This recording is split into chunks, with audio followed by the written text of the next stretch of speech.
해운대에 사람들 진짜 많은데 그 앞에 상갱이가 있다고 사람들이 생각을 못 하거든요. 근데 거기에 상갱이가 있거든요. 그래서 그걸 딱 봤을 때 너무 좋았어요. 상갱이 한번 나왔다. 상갱이. 오, 엄청 잘 보이게 나왔네. 엄청 잘 보였어 방금. 저희는 해양동물생태보전연구소 마크라고 하는 비영리 연구단체입니다. 주로 남방 큰돌고래나 상갱이, 바다거북과 같은 해양 포유류나 대형 해양동물에 대한 연구를 하고 있어요. 지금 현재는 여수에서 상갱이 조사를 하고 있고 상갱이 소리 연구를 진행을 하고 있어요.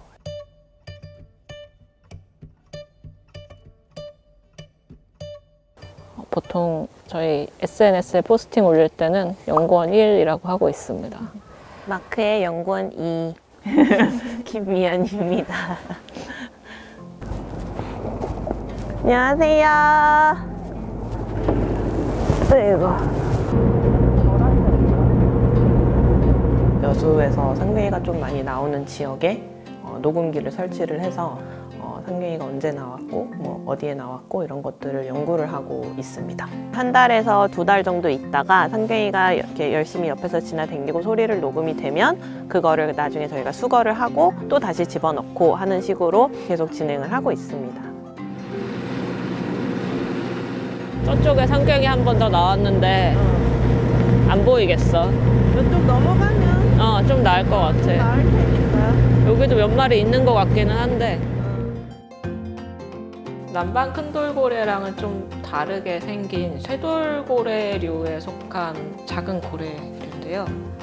등지느러미가 없이 등 가운데를 쭉 가로지르는 융기가 있고 얼굴이 좀 동글동글하게 생겨서 많은 사람들이 귀엽다고 보고 계시는 그런 고래류라고 보시면 됩니다. 상갱이는 중국, 한국, 일본에만 거의 살고 있고 우리나라에서 굉장히 오래 살았고 가장 넓게 분포하고 있는 고래류라고 보시면 됩니다. 네, 그래서 이 지역에서 만약에 사라지면 다시 찾아보기 어려운 종류의 동물이기도 합니다. 6406 상갱이 연구는 계속 하고 싶었던 연구 중에 하나였어요. 다 했어요. 제주도에서 연구를 하면서는 상갱이가 죽은 사체로 연안에 떠밀려 오는데 저는 상갱이를 처음 그렇게 접했던 것 같아요.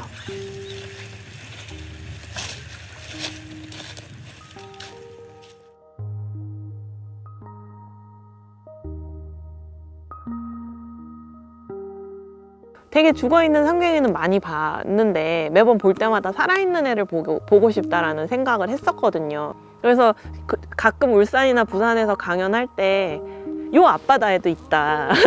상갱이가 요 바로 앞에서 살고 있다. 제주도의 남방 큰돌고래 뿐만이 아니라 가깝게 바로 볼 수 있는 돌고래들이 우리 바다에 있다라는 얘기를 되게 많이 하려고 하는 것 같아요. 뭐 조그만 친구들한테도 그렇고 시민분들한테도 그렇고 많이 모르시거든요.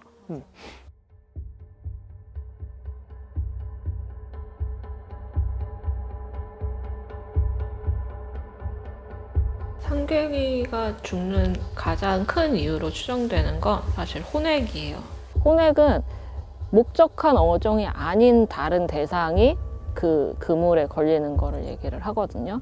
해양 포유류의 경우에는 숨을 쉬러 수면 위로 올라와야 되는데 그물에 걸려있는 상태에서는 올라오지 못하니까 결국에는 숨을 쉬지 못해서 죽게 되고 혼액이 결국에는 100% 사망으로 이어지는 결과가 될 수밖에 없거든요. 2019년? 네, 그때 이제 여름에 한 3월부터 6월까지 이제 태안 지역에서 혼액된 개체들이 이제 창고에 모여져 있는 거를 저희가 가서 보고 그거를 이제 조사를 하게 됐는데 폐기철이 되기 전에 하루 정도 볼 수 있는 시간을 받아서 처음에 딱 봤을 때 이게 뭐지? 하는 그런 생각을 좀 하게 한 장면이었고 상갱이들이 그냥 창고에 이렇게 쌓여 있거든요. 죽은 사체들이 그냥 줄줄이 쌓여 있고 되게 마음 굳게 먹고 들어갔어요. 그런데도 되게 감정이 복받치더라고요. 점심 먹고 옥상에 올라가서 이렇게 걔네들이 이렇게 쭉 늘어져 있는 장면을 봤는데 그게 되게 그냥 많이 죽어보다는 조금 더 시각적으로 확실히 오는 어떤 지점들이 있더라고요. 그렇게 많은 개체들이 뭐 3개월 안에 그 한 공간에서 죽었는데 혼액이 됐는데 그 중에 97%가 넘는 개체들이 미성숙한 개체들이라는 거를 그렇게 결과가 나왔을 때는 충격이었어요. 그게 현재 혼액이 되는 애들의 현실인 거예요. 되게 다 커서 성숙을 해서 이렇게 새끼를 낳고 이럴 때까지 크지도 못하고 애들이 죽는 거죠. 2016년 전까지는 그렇게 해서 1년에 1000마리가 넘는 상갱이가 공식적으로 계속 집계가 되고 있었어요. 공식적으로 집계가 된 건 그 정도고, 배에서 상갱이 사체를 발견을 하면 가져와서 신고를 하시는 분들도 있지만 그냥 바다에 다시 버리기도 하거든요. 들고 와서 신고를 하는 과정이 귀찮을 수도 있기 때문에. 그래서 최소 1년에 뭐 1000여 마리 이상 매년 죽고 있죠. 한 종이 사라진다는 되게 어떻게 보면 큰 이벤트가 어떤 영향을 끼칠지에 대한 거를 예측하는 건 되게 어려운 일인 것 같거든요. 그 종이 어떻게 살고 있는지를 잘 모르는 상태에서는 더 그렇고요. 저희도 궁금한 것 중에 하나예요. 어떻게 될까? 고래류가 제공하는 기본적인 생태계 서비스들이 있어요. 이게 상위 포식자로서의 어떤 하위 먹이군들의 뭐 조정을 해준다던가, 그리고 작은 고래 여러 마리들이 뭉쳐 다니면서 생기게 해주는 물질 순환의 부분들도 있어요. 그런 순환의 역할을 해주는 애들이 싹 사라진다면 뭐 좋은 방향으로 가지는 않을 것 같기는 해요.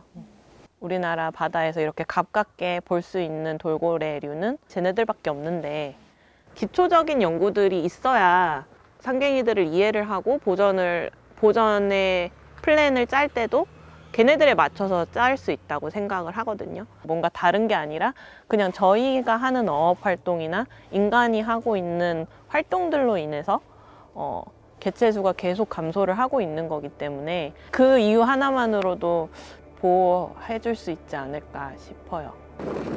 고생하셨습니다, 사장님. 수고하셨습니다. 저희가 녹음기를 빼내기 전까지는 녹음기가 잘 있을까, 그리고 녹음이 잘 됐을까, 이런 생각으로 거기를 두근두근 하고 가고요.